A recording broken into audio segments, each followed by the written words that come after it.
Coach, what's the message behind that last drill where the defense has run experience?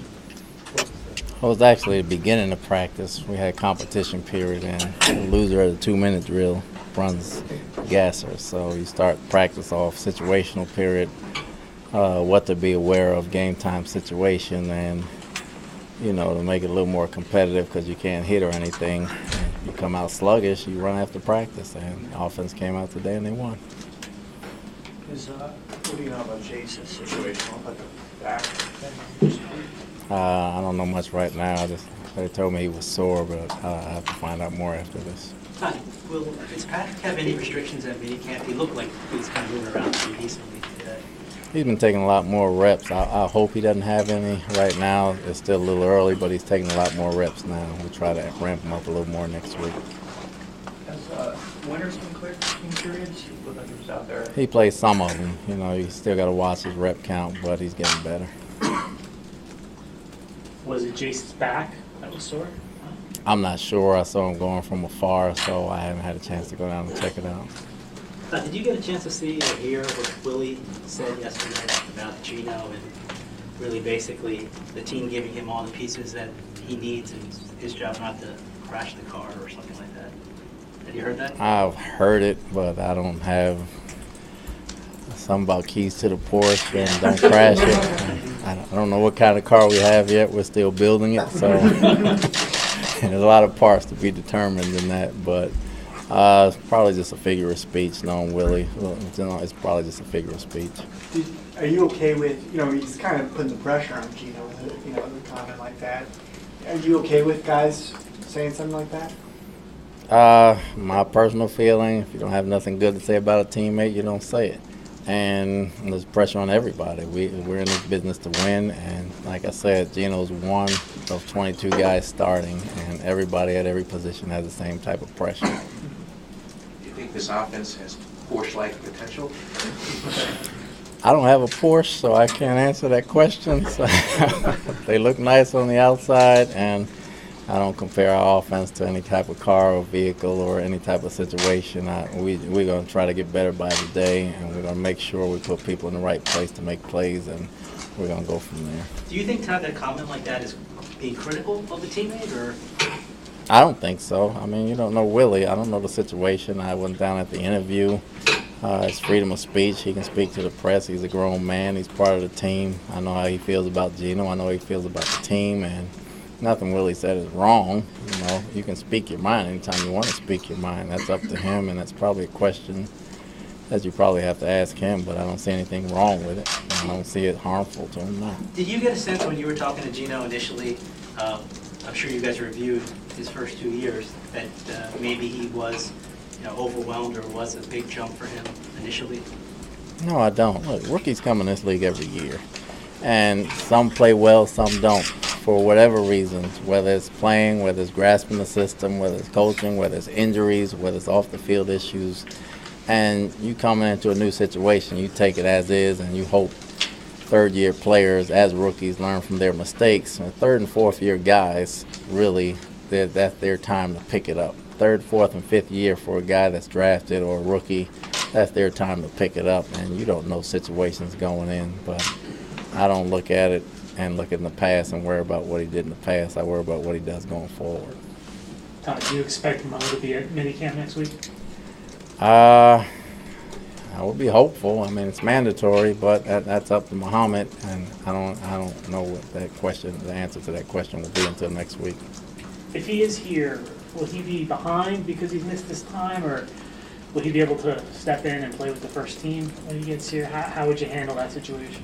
Mo's the first team player. I mean, this is voluntary. This is nothing where we're demoting or promoting anybody. Mo's a good player. He's a first team player. He comes here next week. He starts with the first team. But in terms of, it's a new system, new coaching staff, he hasn't had any exposure to that yet. Is he way behind in terms of the learning stuff? And there's similarities, and we're probably schematically calling things differently, but he can line up in a 3-4 and function. He just has to understand stunts. Will he grasp everything in the first 3 days? Probably not, but he'll have a good grasp of the things that we're putting in to make him comfortable. Does he have a playbook? Are you able to get him a playbook? He has an iPad. And everything's Yes. on there? Okay. Yes. Todd, I know we ask you about Sheldon Richardson at every OTA because he hasn't been here when we've been here. Is he like only not here on Wednesdays, or is that? I think he's avoiding you, Seth. He kind of asked me what media day is, and he steps aside. No, really, it's voluntary, and again, you can't say Sheldon or not Sheldon or anybody at this point. It's all voluntary. You think he'll definitely be here next week, right? I'm hopeful. Yes, he should be. Todd, does the departure of Sims change the expectations for Petty at all and what he needs to do between now and September? No. How's his progress so far in terms of learning his offense? I mean, he spoke about the big transition phase. It's a lot, but he's a smart guy. It's slowing down little by little for him. So just keep getting them reps on the other field and just keep seeing things and keep grasping the system. Come summer camp, you hope he'll be able to function very well. Todd, were you surprised that Sims wanted out, that he wanted to leave? No, I mean, it's football. You know, I'm not saying he left or I left. We came to a decision, and me and Matt had a good talk. I think Matt's a great human being. He's a good guy. We speak freely, and we had a good conversation, and it worked out well. Todd, you kind of addressed this a lot last week, but just for clarity's sake, when it comes to training camp and Gino getting the first team reps, how is it that you can evaluate him versus Ryan, given that Ryan's not getting the first team reps? The same way I evaluate everybody else on the first, second, and third team. They all get, you don't go into camp having two first-team guys. Gino's the first-team quarterback. It's Ryan's job to take it. It's Gino's job to lose it. If he doesn't lose it and Ryan doesn't take it, he's the starter. No different than Nick Mangold, Brandon Marshall, Chris Ivory, Brick Shaw, anybody else. They have people behind them that's not going to go into camp first team. And some might be good players, but you have to beat out a good player to become a good player, or that player has to get hurt. What do you think of how Fitzpatrick looked today versus last week? His arm's a little stronger. You know, he's getting healthier, obviously. He's still knocking the rust off a little bit. You know, you got to get in a little more football shape there. But as far as understanding what to do and where to go, you know, he's a pretty sharp guy. Looked like you mixed things up at guard, at right guard today. Q valve, we didn't see him working on the first field before at guard at least. Same thing, like we're moving a lot of guys around right now, trying to see what everybody can do. So you'll see a mixture throughout. It won't ever be typically the same when you come out here. We're just moving the guys around on purpose, trying to see the value that these guys have. Besides Dozier, have you had any other non-center guys doing any snapping? Winters did look like way earlier in these work. Winters did some, and we're trying to see who can do what. And that position to be more or less, that's a hard position because they have to do blitz pickups and everything else to get a lot of people reps at. Where's Ridley at health-wise, Tom? He's work in progress. You know, he's still doing some individual drills and hasn't been cleared to practice yet, but he's come along. Do you think that he will be cleared by the end of July, by camp? I hope. I don't know. I don't know for sure, but I hope so.